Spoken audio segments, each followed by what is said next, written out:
بسم الله الرحمن الرحيم. ازيكم عاملين ايه؟ يا رب تكونوا بخير. فيديو جديد من اسكندرية. احنا فين النهاردة؟ احنا في جولة في المعمورة البلد وابو قير. دخلت المعمورة البلد من تحت الكوبري المنظرة وطلعنا طوالي على المعمورة البلد وابو قير. طيب، اللي هو في معمورة البلد، ايه ده؟ هو في معمورة بلد؟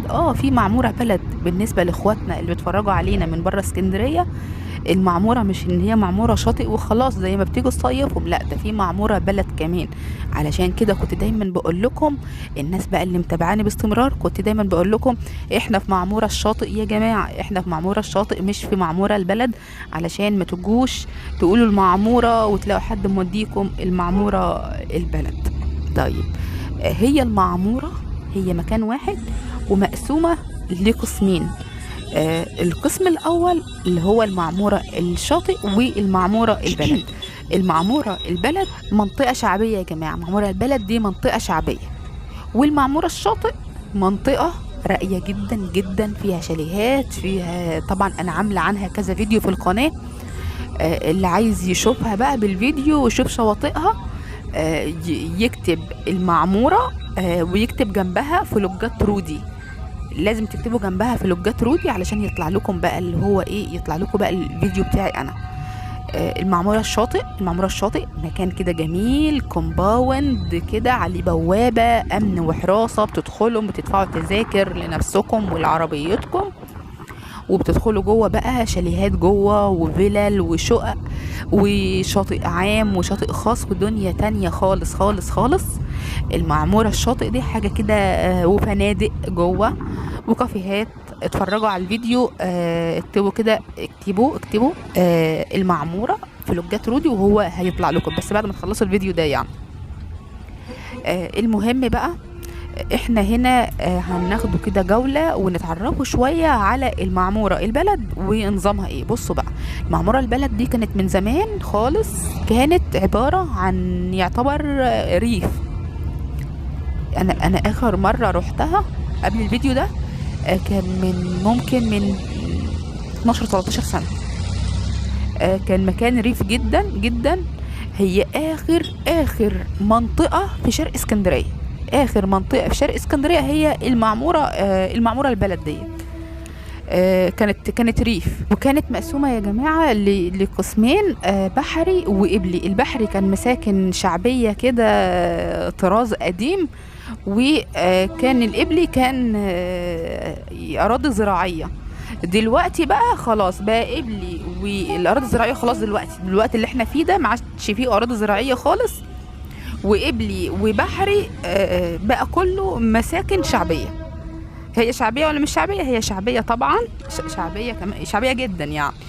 فهي دي بقى المعمورة ايه البلد. المعمورة الشاطئ بقى جنب المنتزه بالظبط، جنب قصر المنتزه، لازقة فيه كده. المعمورة الشاطئ والمنتزه جنب بعض.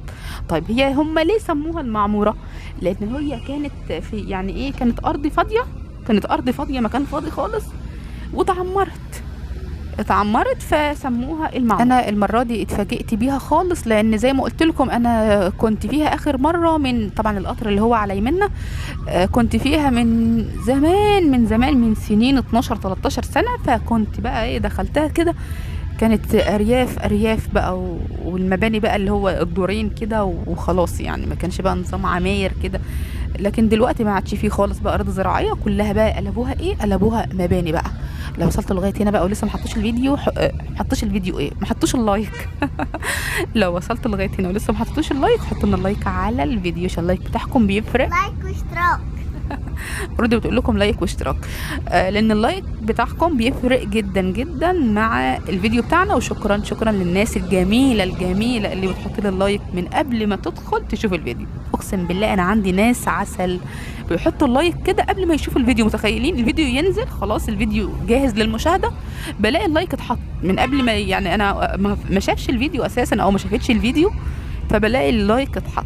فشكرا اللي يحط اللايك بقى يكتب انا حطيت اللايك وكده، بس تحطوه بامانه يعني. المهم بقى، خدنا جوله كده في المعموره البلد علشان برضو تشوفوها، والناس مثلا لو حد حابب مثلا يشتري هناك عفوا، لو حد حابب يشتري بقى يبقى ايه عارف كده يعني الاجواء عامله ازاي. هي منطقه شعبيه، اخر شرق اسكندريه.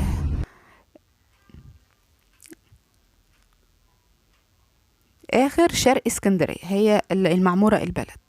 اخر محطه في القطر، لو حد هيروحها بالقطر يعني اخر محطه في القطر. اخر محطه صح ولا ايه؟ مش لو بصوا يا جماعه اللي بيسمعني قولوا لي هي اخر محطه ولا، بس انا واثقه ان هي اخر محطه. يا رب اكون بقول صح. طبعا بتقول صح. اه رودي بتقولي طبعا بتقولي صح، شكرا يا رودي. هي آخر محطة. هنا بقى المحلات بقى والسوق بتاعها بقى كده من جوه، جولة كده يعني على السريع فيها من جوه كده، علشان برضو تشوفوا ايه الداخلي والخارجي بقى في المعمورة بقى.